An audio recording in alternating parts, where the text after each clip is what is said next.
اس کے بعد فرمایا رب ذوالجلال نے عتل بعد ذلک زنیم، ان کے کیا کیا خامیاں محبوب آپ کو بتاؤں؟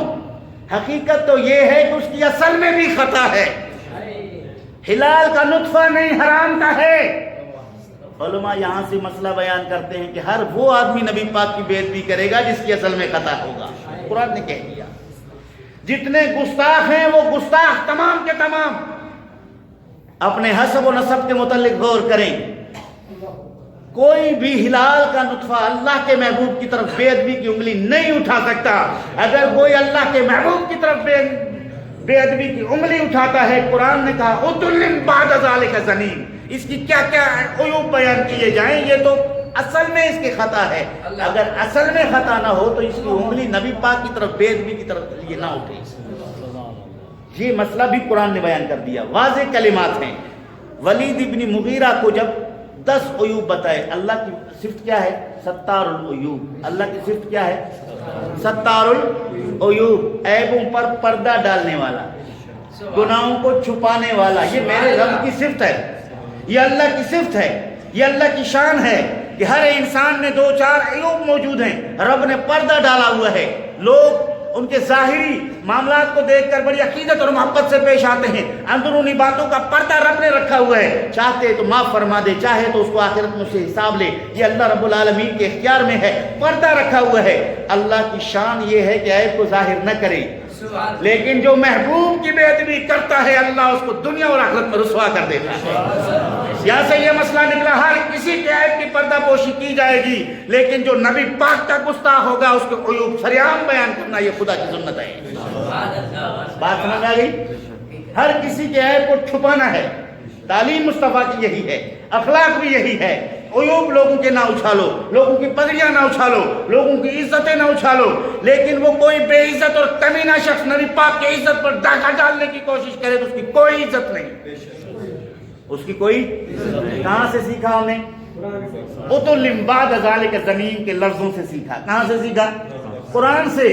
قرآن چاہتا تو ولید ابن مغیرہ کا یہ عیب بیان نہ کرتا، رب نے یہ عیب بیان کر کے قانون بنا دیا کہ جو اللہ رب العالمین کے برگزیدہ بندوں کے متعلق تانا زنی کرتے ہیں وہ دنیا سے رسوا ہو کے جاتے ہیں۔ جتنے گستاخ مرے، جتنے بے ایمان اس دنیا سے گئے، جن کی انگلیاں نبی پاک کی طرف اٹھتے تھے، ذلیل ہو کر گئے، اور آئندہ جتنے ہیں وہ سب کے سب ذلیل ہو کے جائیں گے، اس لیے کہ یہ بہت بڑا سخت جرم ہے جس کو اللہ برداشت ہی نہیں کرتا۔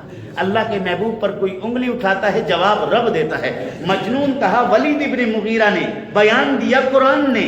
مجنون کہا ولید ابن مغیرہ نے، ولید ابن مغیرہ کے 10 عیوب بیان کیا قرآن نے، یہاں تک کہ وہ خفیہ راز جو کسی کو پتہ نہ تھا وہ بھی بتایا قرآن نے۔ سبحان اللہ۔ تو یہ علماء اہل سنت اس لیے کہتے ہیں، اعلیٰ حضرت رحمت اللہ علیہ کی آپ فتاویٰ رضویہ کا مطالعہ کریں، اس میں بہت ساری ایسی باتوں کا آپ نے دلیل کے ساتھ واضح کیا ہے کہ نبی کریم کے گستاخ کو اللہ دنیا سے اس وقت تک نہیں اٹھائے گا جب تک اس کو ذلیل نہ کر دے، جب تک اس کو رسوا نہ کر دے۔ اعلیٰ حضرت کے پاس بھی دلیل یہی آیت ہے، عتل بعد ذلک زنیم ہے۔ تو اللہ تعالیٰ جل شانہ ہمیں اس سے بچائے۔ اس کے بعد فرمایا ان کان ذا مال و بنون، ان کان ذا مال و بنین، فرمایا ٹھیک ہے اس کے پاس مال بھی ہے، اس کے بیٹے بھی ہیں۔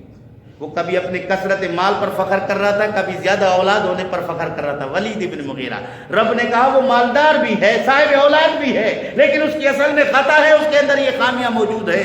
اور اس کے بعد فرمایا اذا تتلی علیہ آیاتنا، جب اس کے سامنے ہماری آیتیں پڑھی جاتی ہیں، قال اساطیر الاولین، وہ اتنا بے حد سے گستاخی کرنے والا آیتیں سننے کے بعد کہتا قال اساطیر الاولین، یہ تو پہلے لوگوں کے قصے ہیں۔ معاذ اللہ، قرآن کی آیتوں کو کیا کہتا تھا؟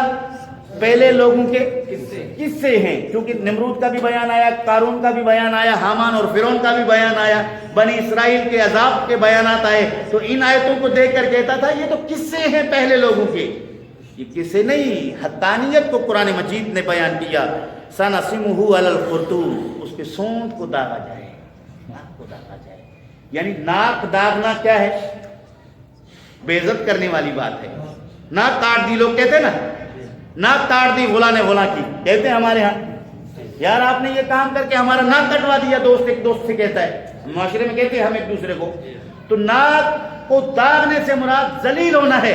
قرآن نے کہہ دیا کہ اس کے ناک کو، اس کے سونڈ کو داغا جائے گا، یعنی اس کو ذلیل کر کے پھر مارا جائے گا۔ تو معلوم ہوا کہ گستاخ رسول دنیا سے نہیں جائے گا، جائے گا تو ذلیل ہو کے جائے گا۔ اللہ تعالی ہمیں گستاخی سے بچائے، حضور کی محبت عقیدت نصیب فرمائے۔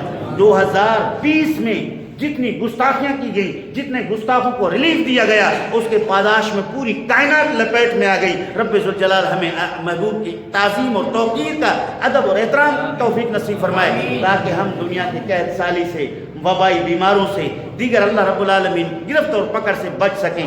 اگر بچنے کا ذریعہ ہے تو نبی پاک کا نام نامی ہے، اس میں گرامی ہے۔ حضور کے نام سے ہم مرائض سے، امراض سے بھی بچ سکتے ہیں، مصائب سے بھی بچ سکتے ہیں۔ احترام نبی پاک کی ذات کی ہو تو اللہ رب العالمین رحیم اور کریم ہے۔ گستاخوں کو چھوڑ دیا گیا، ابو بکر صدیق کو گالی دینے والے کو راتوں رات ملک سے باہر بھیجا گیا۔ یہ اتنی ساری نحوستیں 2020 میں ہوئی۔ اللہ تعالیٰ جل شانہ ہمیں وہ دن نہ دکھائے اور 2021 کو محبوب کے غلاموں کا سال بنا دے، اور اس میں حضور کے شان تعریف کے ٹنکے بجیں، اور اس کو مرزائیوں کے لیے، گستاخوں کے لیے، بے دینوں کے لیے زوال کا ذریعہ بنائے رب ذوالجلال۔